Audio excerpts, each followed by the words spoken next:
আসসালামু আলাইকুম রহমতুল্লাহ।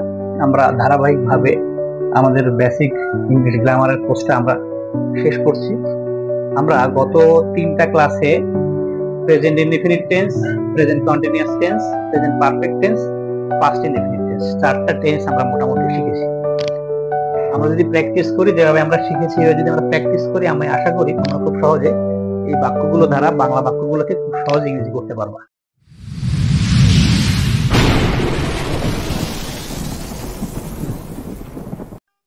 আজকের ক্লাসে আমরা শিখবো পাস্ট কন্টিনিউয়াস টেন্স।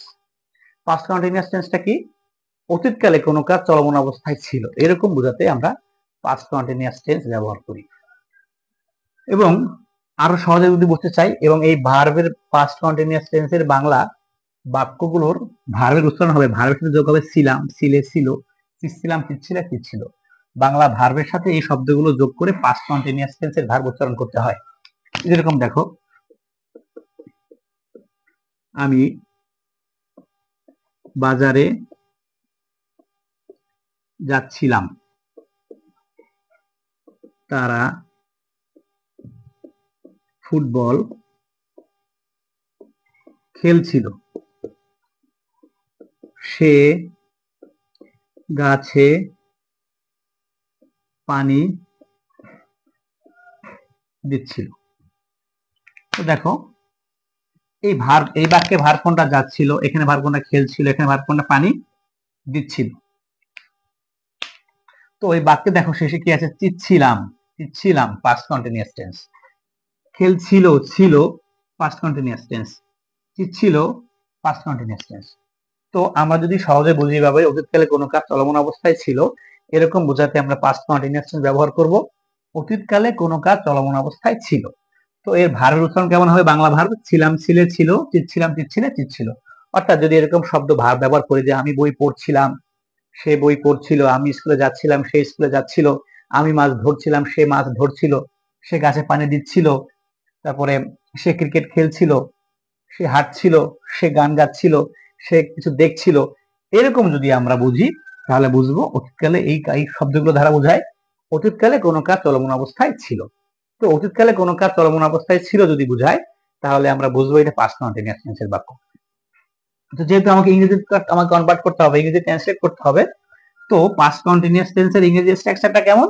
সাবজেক্ট দিয়ে শুরু হবে, অথবা ওয়ার, ভার্বের সাথে আইএনজি, তারপরে অবজেক্ট ব্যবহার করব।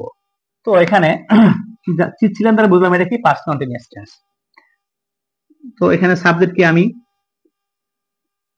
I was. কন্টিনিউয়াস এর জন্য কি হবে? ভার্বের সাথে আইএনজি যোগ হবে। যাওয়া ইংরেজি কি? গো। তাহলে কি হবে? I was going to the market. I was going to the market. আচ্ছা, তারা, তাহলে কি হবে? দে। খেলা ইংরেজি কি? প্লে। তাহলে কি হবে? আমরা আগে বলে লিখি দে ওয়ার প্লে। কন্টিনিউয়াস হওয়ার জন্য ING, they were playing football. পানি দিচ্ছিল, he was watering, he was watering the plant. সে গাছে পানি দিচ্ছিল। তো বাক্যগুলো আমরা বুঝতে পেরেছি। আরেকবার বলি, পাস্ট কন্টিনিউয়াস টেন্সটা কি?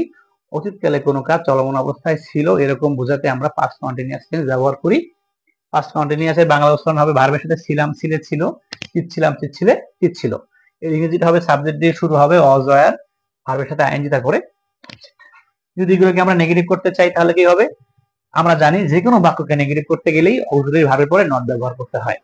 পাস্ট কন্টিনিউয়াস টেন্সের অক্সিলারি ভার্ব কি? অথবা ওয়ার। যদি বলা হয় আমি বাজারে যাচ্ছিলাম, তাহলে কি হবে? I was not. যদি সে ফুটবল খেলছিল না, দে ওয়ার নট। পানি দিচ্ছিল না, হি ওয়াজ নট। তাহলে বাক্য, যে কোনো বাক্যকে নেগেটিভ করতে চাইলে কি করা যায়? অক্সিলারি ভার্বের পরে নট বসাইলে বাক্যটা কি হয়ে যাবে?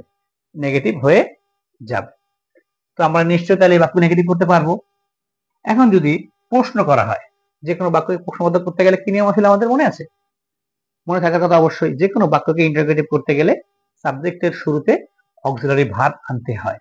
যদি প্রশ্ন করা হয় আমি কি বাজারে যাচ্ছিলাম, আমি কি বাজারে যাচ্ছিলাম, তো যাচ্ছিলাম past continuous tense. Past continuous এর অক্সিলারি ভার্ব কি? ওয়াজ, তাহলে সেন্টেন্সের শুরুতে যদি কি হয় ওয়াজ ব্যবহার করি, বাক্যটা কি হয়ে যাবে ইন্টারোগেটিভ হয়ে যাবে। Was I going to the market, যদি এটাকে প্রশ্ন করা হয় তারা কি ফুটবল খেলছিল, তাহলে কি হবে ওয়ার দে প্লেইং ফুটবল। সে কি গাছে পানি দিচ্ছিল, সে কি গাছে পানি দিচ্ছিল, তাহলে কি হবে ওয়াজ হি ওয়াটারিং দ্য প্লান্ট। ঠিক আছে,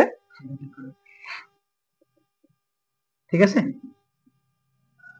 তাহলে আমরা বুঝতে পারলাম যে কোনো বাক্যকে ইন্টারোগেটিভ করতে গেলে সাবজেক্টের শুরুতে অক্সিলারি ভার্ব আনতে হয়, যে কোনো বাক্যকে নেগেটিভ করতে গেলে অক্সিলারি ভার্বের পরে নট ব্যবহার করতে হয়। তো এইভাবে আমরা পাস্ট কন্টিনিউয়াস টেন্সের বাক্যগুলোকে খুব সহজ ইংরেজিতে ট্রান্সলেট করতে পারবো। এইগুলো প্রশ্নবোধক বাক্যগুলো কেমন হলো, এগুলো হলো গিয়ে যে প্রশ্নের উত্তর হা বা না দিয়ে দেওয়া যাচ্ছে। যদি দেওয়া না যায় তখন কি করব, আমাদের আগের কাজগুলো দেখলে আমরা বুঝতে পারবো যে এই অক্সিলারি ভার্বের শুরুতে সেই প্রশ্নবোধক শব্দগুলো ব্যবহার করব। যদি বলা হয় সে কেন গাছে পানি দিচ্ছিল, সে কেন গাছে পানি দিচ্ছিল, তাহলে এই প্রশ্নের উত্তর কিন্তু হ্যাঁ বা না দিয়ে দেওয়া যাচ্ছে না। তখন কেন ইংরেজি কি why, why was he watering the plant. যদি বলা হয় তারা কোথায় ফুটবল খেলছিল, তাহলে কি হবে তারা কোথায় ফুটবল খেলছিল, তাহলে কি হবে where were they playing football. তো আশা করি তোমরা খুব সহজে বুঝতে পেরেছো যে এই পাস্ট কন্টিনিউয়াস টেন্সের বাক্যগুলোকে আমরা কিভাবে খুব সহজে বাংলা থেকে ইংরেজিতে কনভার্ট করতে পারি। আমি আরেকবার বলি, পাস্ট কন্টিনিউয়াস টেন্স এমন বাক্য যে বাক্যগুলো দ্বারা বোঝা অতীতকালে কোনো কাজ চলমান অবস্থায় ছিল। তো বাংলাগুলো উচ্চারণ হবে ভার্বের সাথে ছিলাম, ছিলে, ছিল, চিচ্ছিলাম, চিচ্ছিলে, চিচ্ছিল। এর ইংরেজি স্ট্রাকচার কি, প্রথমে সাবজেক্ট হবে, তারপরে ওয়াজ ওয়ারের যে কোনো একটা হবে, ভার্বের সাথে আইএনজি, তারপরে অবজেক্ট। যে কোনো বাক্যকে নেগেটিভ করতে গেলে অক্সিলারি ভার্বের পরে নট ইউজ করতে হবে। পাস্ট কন্টিনিউয়াস টেন্সের অক্সিলারি ভার্ব ওয়াজ ওয়্যার, তো নেগেটিভ করতে গেলে ওয়াজ ওয়্যারের পরে নট ইউজ করতে হবে। যদি ইন্টারোগেটিভ করতে চাই সাবজেক্টের শুরুতে অক্সিলারি ভার্ব আনতে হবে, পাস্ট কন্টিনিউয়াস টেন্সের অক্সিলারি ভার্ব ওয়াজ অথবা ওয়্যার। তাহলে সেন্টেন্সের শুরুতে ওয়াজ ওয়্যার ব্যবহার করে আমরা বাক্যগুলোকে খুব সহজে ইন্টারোগেটিভ বাক্যে রূপান্তর করতে পারি। তোমরা যদি এখন প্র্যাকটিস করে এইভাবে প্রথমে বাংলা লিখবা, প্রচুর পরিমাণে বাংলা লিখবা। আমরা প্রতিনিয়ত যে কথাগুলো বলি সেই কথাগুলোকে বাংলায় লিখবা। আগে বাংলা সুন্দর হলেই মনে রাখবা ইংরেজি খুব সুন্দর হবে। আগে বাংলা বাক্য লেখা শিখতে হবে, তারপর সেগুলোকে ইংরেজিতে কনভার্ট করার চেষ্টা করতে হবে। তোমরা এভাবে চেষ্টা করে যাও, প্র্যাকটিস করতে থাকো, দেখবে খুব সহজে আমরা বাংলা বাক্যগুলোকে ইংরেজিতে রূপান্তর করতে পারবো। আসসালামু আলাইকুম রহমতুল্লাহ।